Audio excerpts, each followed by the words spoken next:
until another day. Just kiss me once and kiss me twice and kiss me once again.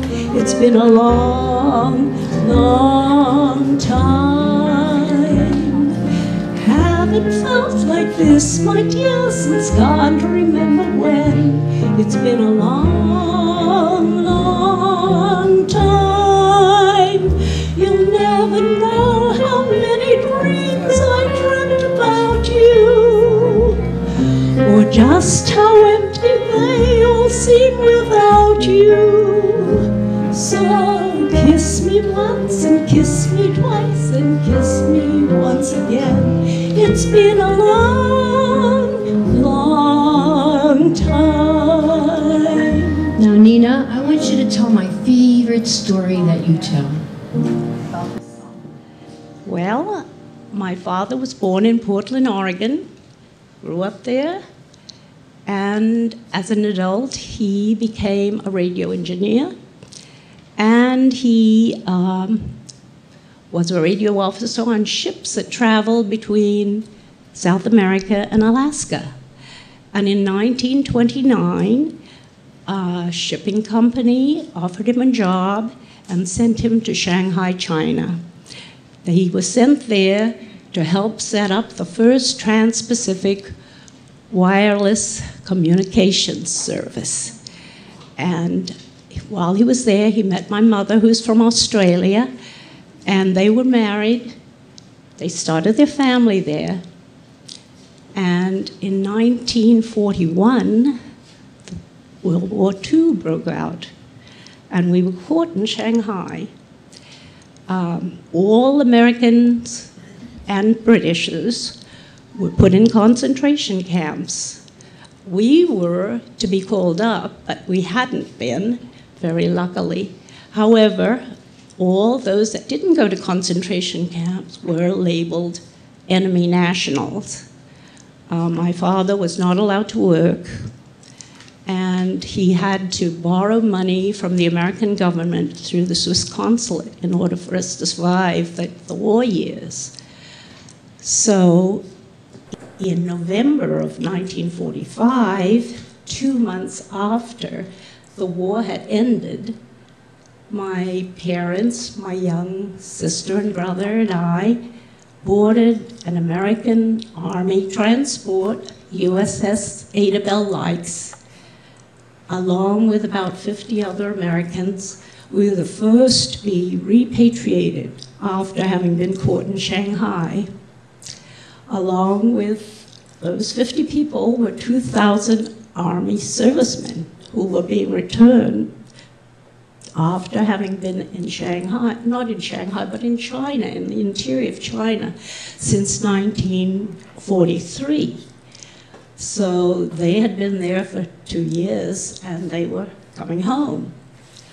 I remember our very first meal on the ship was this very nice roast with vegetables and potato.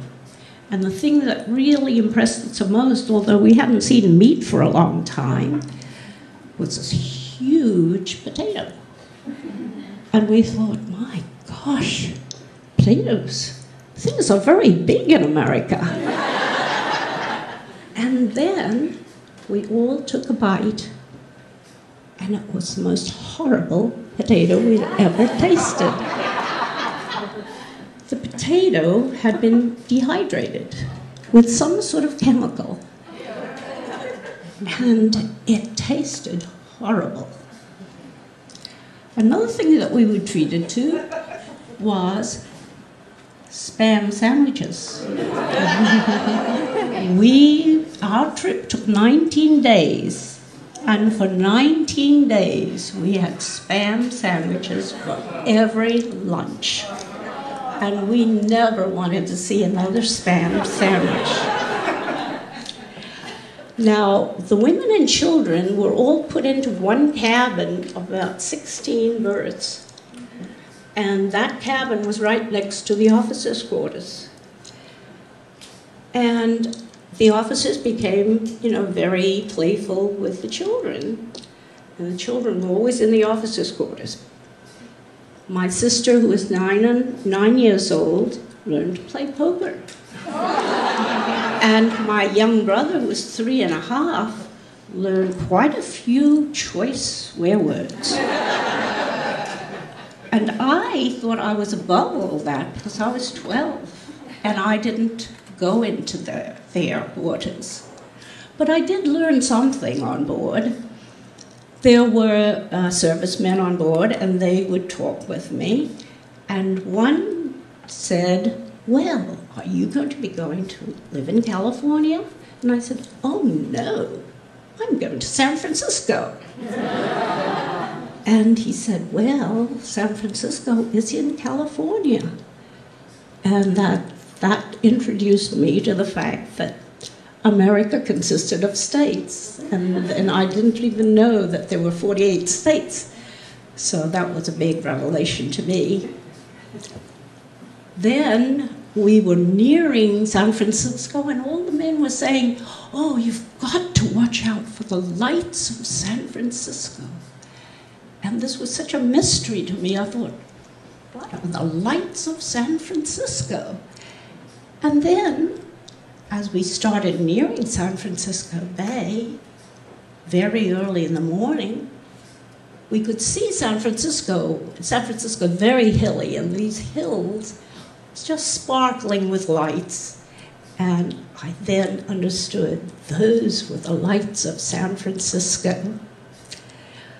The ship slowly sailed under the Golden Gate Bridge and then sailed towards a ferry building. The ferry building is where all ships docked. And as our ship started to dock, this huge band started playing, and somebody began to sing this song. And I thought they were playing this for me.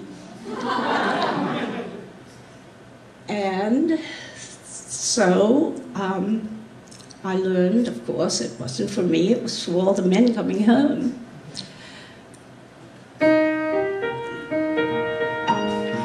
Kiss me once and kiss me twice and kiss me once again. It's been a long, long